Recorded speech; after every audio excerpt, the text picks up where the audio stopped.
தினம் ஒரு ஜெபம் என்கிற ஜெப வேலைக்கு நேராக இயேசு கிறிஸ்துவின் நாமத்தினாலே உங்களை வாழ்த்தி வரவேற்கிறேன். இன்றைய நாளுக்குரிய வசனம் யோசுவாவின் புஸ்தகம் அதிகாரம் 3 வசனம் 5. யோசுவா ஜனங்களை நோக்கி, உங்களை பரிசுத்தம் பண்ணிக் கொள்ளுங்கள், நாளைக்கு கர்த்தர் உங்கள் நடுவிலே அற்புதங்களை செய்வார் என்றார். நாம் யாவரும் கண்களை மூடி தேவனை நோக்கி ஜெபிப்போம். எங்களை நேசிக்கிறதான நல்ல தகப்பனே, இந்த நாளுக்காக நாங்கள் நன்றியோடு உம்மை ஸ்தோத்திரிக்கிறோம் ஆண்டவரே. கர்த்தர் கொடுத்த புதிய நாளுக்காக நாங்கள் நன்றி செலுத்துகிறோம்.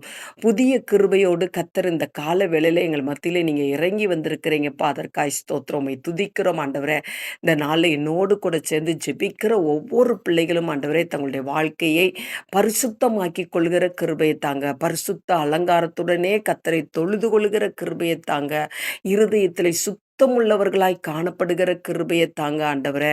ஆண்டவரே, அப்பொழுது ஆண்டவரே, உம்முடைய பிள்ளைகளுக்கு எதிராய் ஆண்டவரே, யோர்தான் போன்ற ஆண்டவரே பிரச்சனைகள் பிரவாகித்து வந்தாலும் ஆண்டவரே, கர்த்தாவே, உம்முடைய பிள்ளைகள் அதை எளிதாய் கடந்து போகிறதுக்கு நீங்க உதவி செய்வீங்கப்பா. அதற்காய் ஸ்தோத்திரம்.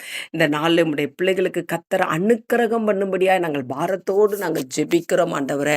தங்களுடைய வாழ்க்கையை ஆண்டவரே தேவனுக்கு பிரியமான வாழ்க்கையாய் மாற்றிக்கொள்ள, தங்களுடைய செயல்களை, பேச்சுகளை, நடக்கைகளை ஆண்டவரே தேவனுக்கு பிரியமான பரிசுத்தமாய் தங்களை காத்து கொள்ளுகிற கிருபையை தாங்க. இந்த பாவம் நிறைந்த உலகத்துல ஆண்டவரே, இந்த அசுத்தம் நிறைந்த உலகத்துல ஆண்டவரே, தங்களை ஆண்டவரே கரைபடாதபடிக்கு ஒவ்வொரு பிள்ளைகளும் என்னோடு கூட சேர்ந்து ஜெபிக்கிற வாலிப பிள்ளைகள், சிறு பிள்ளைகள், ஆண்டவரே பெரியவர்கள் ஒவ்வொருவரும் ஆண்டவரே தங்களுடைய வாழ்க்கையை பரிசுத்தமாய் காத்து கொள்ளட்டும் ஆண்டவரே. அப்பொழுது உம்முடைய பிள்ளைகளுக்காக கர்த்தர் யுத்தம் செய்கிறீங்க. உம்முடைய பிள்ளைகளை கர்த்தாவே தடைகளை உடைத்து தாண்ட வைக்கிறீங்க.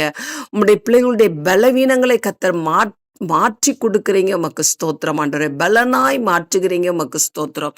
அந்த நல்ல கிருபையை அந்த நாளை ஒவ்வொருவரும் பெற்றுக்கொள்ளட்டும். இயேசு கிறிஸ்துவின் மூலம் ஜெபிக்கிறேன் நல்ல பிதாவே. ஆமேன், ஆமேன்.